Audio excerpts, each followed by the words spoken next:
High বন্ধুরা, সবাই কেমন আছেন? আশা করি সবাই ভালো আছেন। সকাল সকাল উঠে পড়েছি তারা মায়ের দর্শন করার জন্য, তার মাকে পুজো দেওয়ার জন্য। বন্ধুদের অবস্থা দেখুন সব কেমন পড়ে আছে। তো আমরা এবার ফ্রেশ হয়ে সবাই পুজো দিতে যাবো ঠাকুরতলায়, যার জন্য আসা মায়ের দর্শন করার জন্যে। তো গাইজ দেখুন মোটা ভাই কেমন চুল আঁড়াচ্ছে। তো আমরা সবাই রেডি হয়ে নিয়েছি পাঞ্জাবি পরে। দেখুন জামাই নটবর লাল, নতুন নতুন বিয়ে করেছে, নতুন পাঞ্জাবি ভেঙে পড়লো। এই আমার ভাই, ওই আর একটা ভাই পাঞ্জাবি পরছে। তো ভাইয়ের অজান্তি ক্যামেরা করে ফেলেছি, চলুন দেখা হচ্ছে মন্দির তলায়।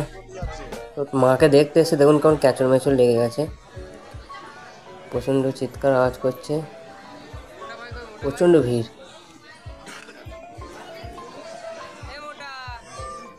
বন্ধুকে ডাকছি, ব্যাপক ভিড় গাইস, ব্যাপক ভিড়, প্রচুর লাইন। এবং রাজু এও নতুন বিয়ে করেছে, খুব শখ ফটো তোলার, ফটো তুলেই যাচ্ছে খাটে। আর খাটে বলছে ক্যামেরা কর ক্যামেরা কর।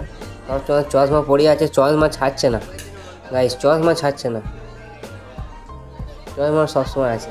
এত রাগাচ্ছি, এত আমরা কথা বলছি, এত কথা শোনাচ্ছি, কিন্তু চশমা কাজ খুলছে না।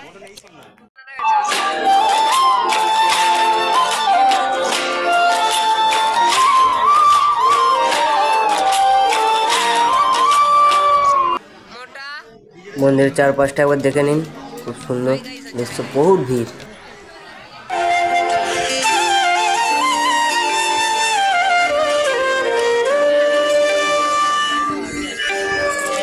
রক্ত জবা দিয়ে তোরে বুঝি মাগো মনের ঘরে দোষ করেছি জীবনে, যা ক্ষমা দে না তার।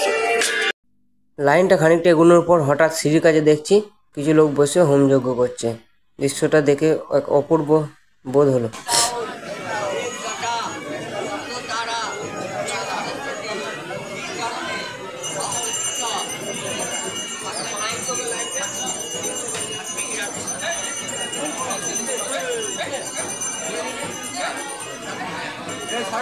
শেষমেশে বহুত প্রতীক্ষার পর মায়ের মন্দিরে দেখা পেয়ে মনটা একটু শান্তি হলো।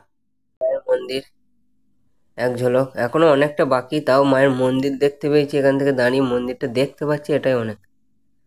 ওই ভিড়ের মধ্যে থাকা আর মায়ের সামনাসামনি থাকার পার্থক্য অনেক অনেক।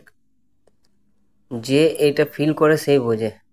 এইখানে আসা মানে প্রচুর শান্তি। মাকে দেখতে না ওপরে মায়ের মন্দির দেখতে পেয়েছি, মায়ের গৃহবাস দেখতে পেয়েছি, মানে বুঝতে পারছি যে আবার মায়ের কাছে চলে এসেছি, মায়ের কাছে মায়ের দেখা পাবো। আর কিছুক্ষণের মধ্যে, আর কিছুক্ষণ ধৈর্য ধরে মায়ের দেখা পেয়ে যাবো। সবারই মুখ এখন ছোট হয়ে গেছে, এতক্ষণ দাঁড়িয়ে 5 ঘন্টা ধরে দাঁড়িয়ে। এই দেখুন মায়ের মন্দিরের একেবারে সামনে চলে এসেছি আমরা।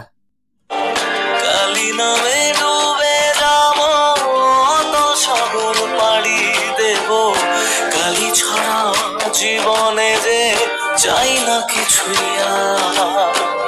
দয়াময়ী মাঝে আমার দিও গো অভয়, বল জয় মা কালীর জয়।